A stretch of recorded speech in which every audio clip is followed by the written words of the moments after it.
Great. So we are making progress slowly but surely. So we already implemented, we have our client, we now have our Express server, and we have the static folder is being created. So the next thing we are going to do is just create the basic routes. Okay. So for doing the routes here in the backend, we can do it in multiple ways. So Copilot has been very eager to do it in here.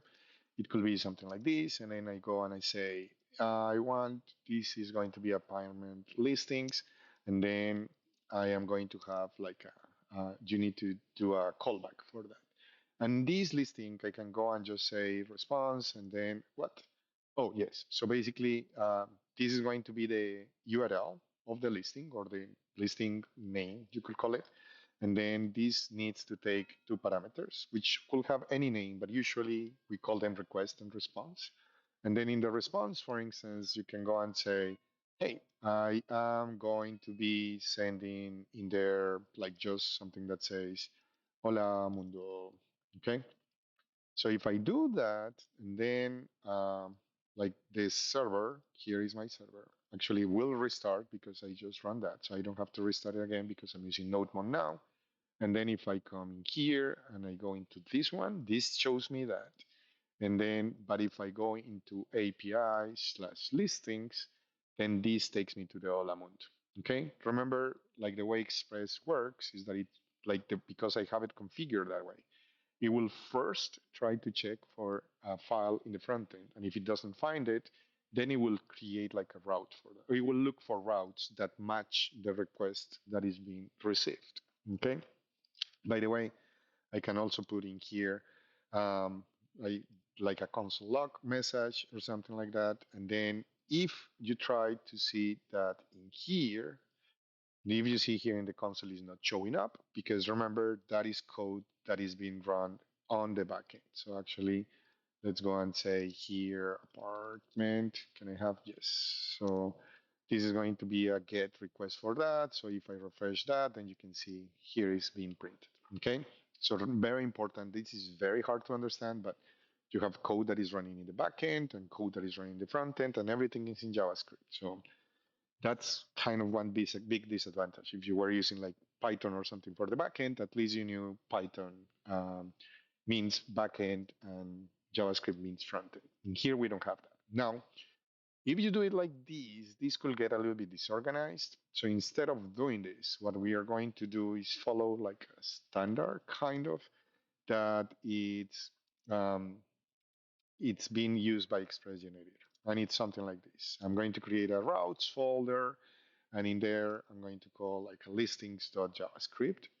And if I go and create that folder, and we can use ESM modules, remember, that's how we are supposed to do it.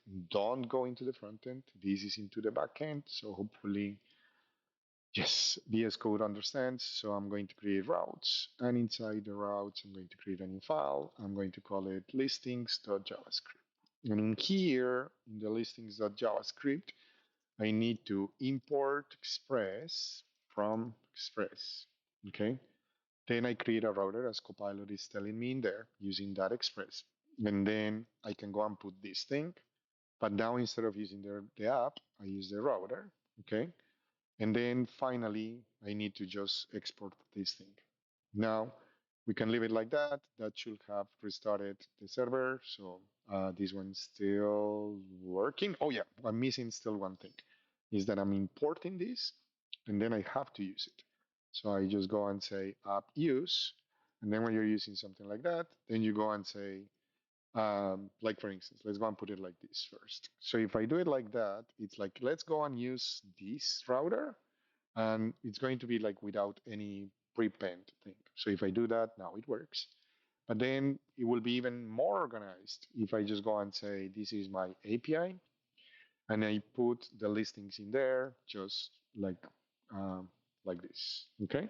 So the regular listings is going to be like this, and then everything is going to be prepended by API. Okay. So now I have this element. It is very important, and the reason why I have everything in slash API is because remember you don't want to have name collisions between the static folders and your API calls. We are going to call these API calls because by the way, We don't want to be sending like a text like that because that will be server side rendering. In a nutshell, really quickly, like if I put in here, let's go and put this like that. If I put in here hola mundo, and then I do that, then it shows like that, right? But then the cool thing is that you can also return HTML.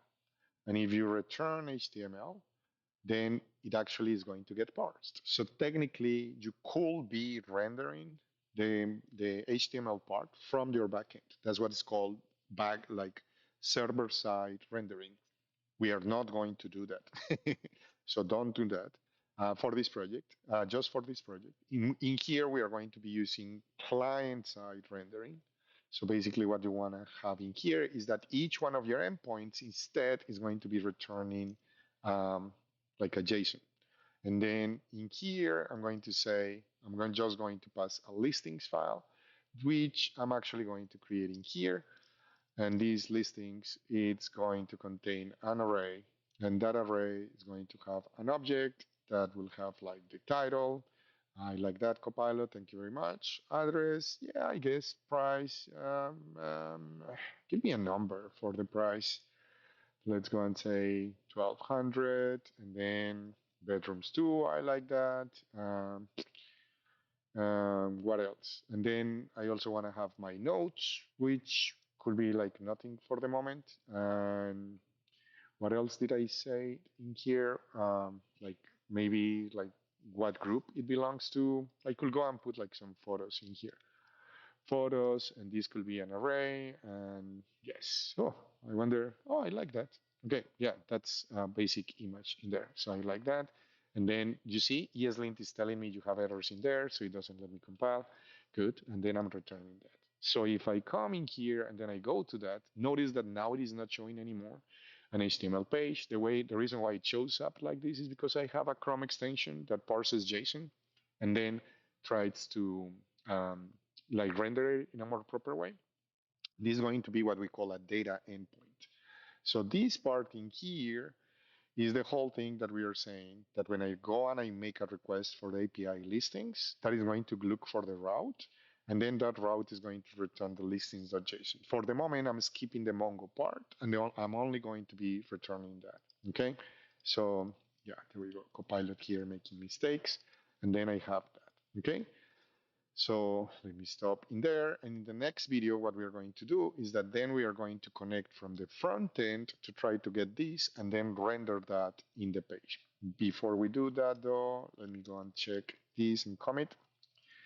Git add routes, git commit, adding basic routes on Express, and then git push. And good, perfect. See you in the next one.